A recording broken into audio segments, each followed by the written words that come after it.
Tapos na ang 2024. No, ang mga ganap. Ay, nako Bongbong, Marcos, good luck sa'yo. Good luck sa'yo. Hindi ka makakatapos ng term mo. Sinasabi sa'yo, pinainit mo ulo ng mga tao. Hindi ka na makakatapos ng term mo kahit saan nyo daanin. Kayo mga loyal kay BBM, hindi na kayo mga... Yung amo nyo, hindi na makakatapos ng term niya. Kahit saan nyo daanin.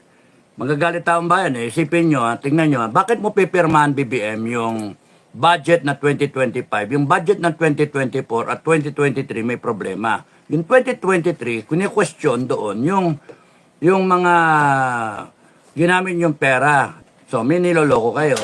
Saan yung ginamit yung pera? Hanggang ngayon walang explanation. Hanggang ngayon walang explanation. Anong klase kang presidente? Yun lang eh, hindi nyo may explain. Di ba? So, 2 taon na nakaraan sa inyo, 22, 23, ngayon, 2024. 2 kalahating taon na. Wala na, hindi ka na makatapos ng term mo. Sinasabi ko na, yun ang aking hula.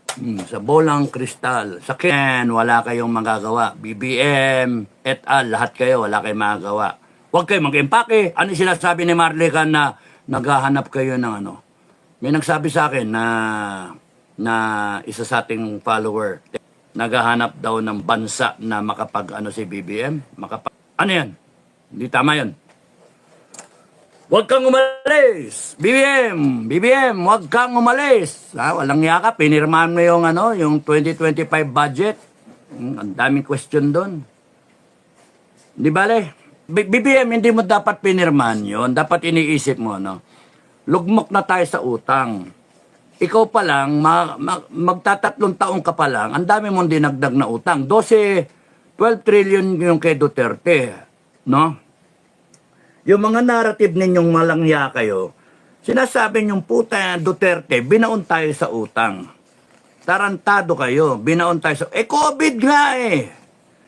Bill, nakita naman eh. Ngayon, ang tanong, kung alam ninyong binaon tayo sa utang, bakit ikaw, 2 kalahating taon, 4 na trilyon ang dinagdag mo, tarantado, gago. Ha? Sinasabi ninyo, narrative ninyo, 12 trillion ang naging utang ng Pilipinas, total, panahon ni Duterte. No? Walang yang Duterte yan. Gago pala kayo, may nakita kay Duterte, bakuna ng milyon na Pilipino. COVID. Build, ang daming nagawa.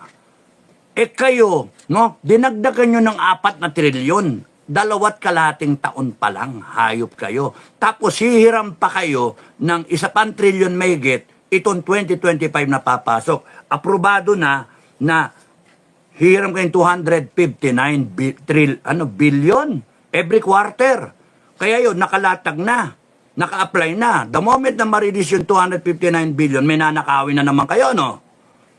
Ay, hindi pwede yun, hindi kami papayag. Kayong mga tao dyan sa finance, kayong taga-DBM, kayong lahat, huwag kayo na mag-release ng pera na.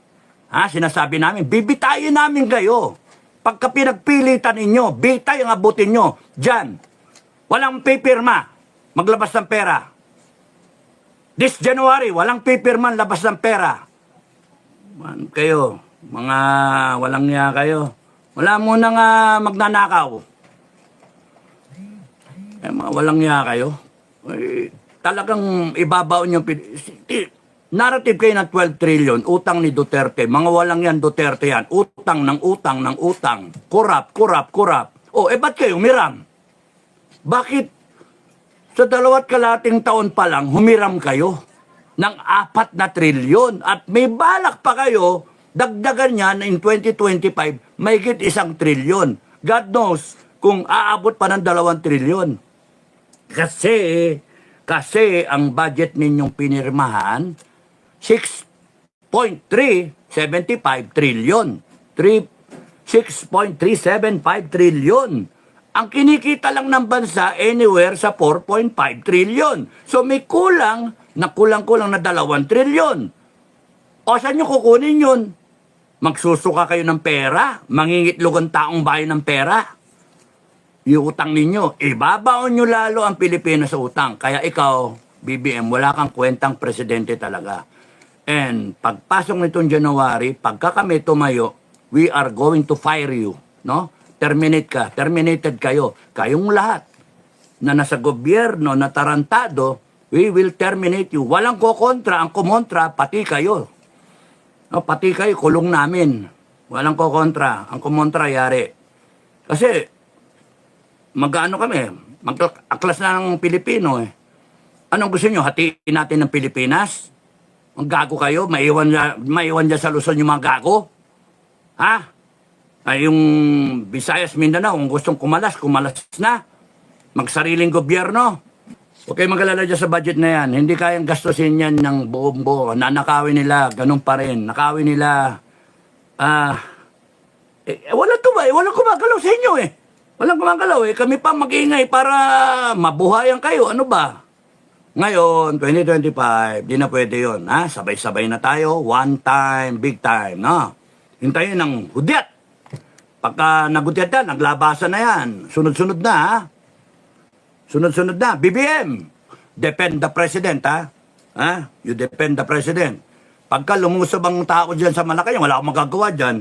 Hindi ko mapipigil yan sa galit ng tao eh. Wala namang plano na lusobin yung Malacanang. Kaya nga lang, madami nang gagatong eh. No? Dami nang gagatong eh. May nagtawid pa ng may nagtawid pa ng mortar. Mula Mindanao ha. May nagtawid pa ng mortar. Bobombayin daw yung Malacanang.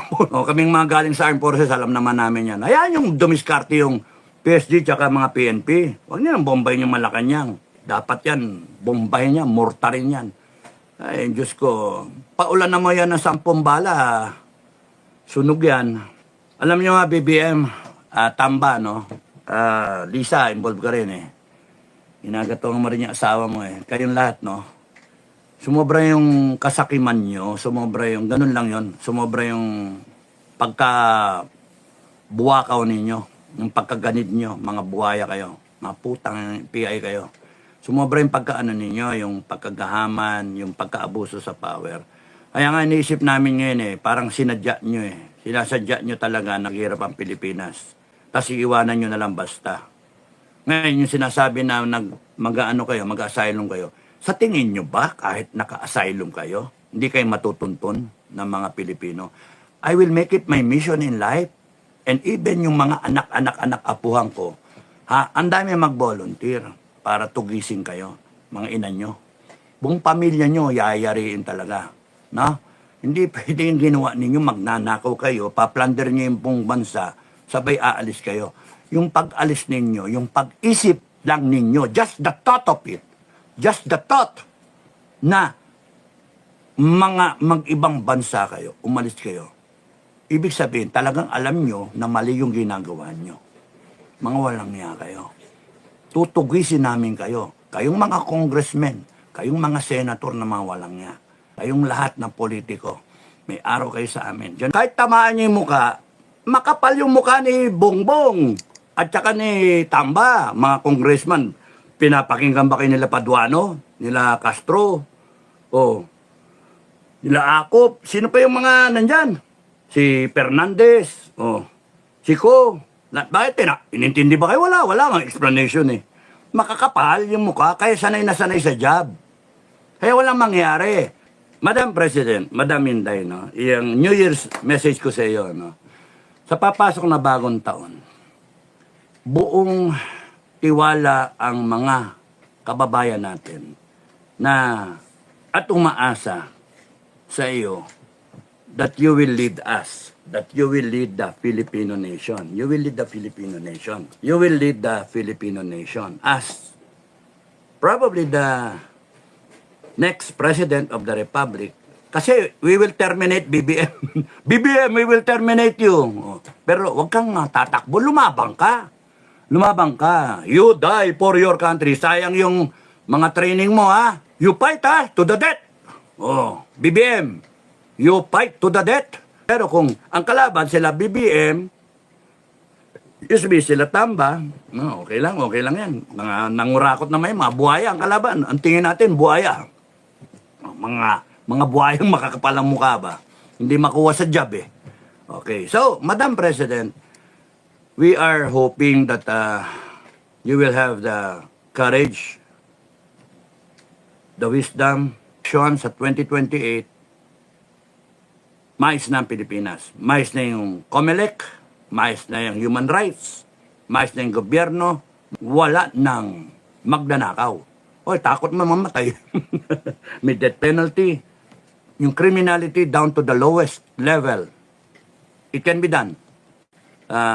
Barangays, no? Komunista, good luck kayo. So, Madam President, marami ka ngayon, mula ngayon, bagong taon, marami kang madidinig na mga nagpapasipsip sa'yo. Kasi tagilid na si Marcos eh. Tagilid na itong administration na to. Maraming mga politiko na kakabit sa'yo na magbabalikan sa mga Duterte. Beware. Marami kang madidinig na mga general na, biglang tumapang. Beware. No? You do not compromise. Okay? Yun ang advice ko. Nasa iyo yun. Because nakatala ka na sa langit that you will be a good president. Okay? Si BBM, sinayang niya eh. Nakatala sana siya eh, na maging magaling na presidente. Gago ka BBM, sinayang mo eh. Sinayang mo. Kami eh, hanggat gusto nga namin eh, magpa-hair follicle drug test ka, nakatapos ka sana sa term mo.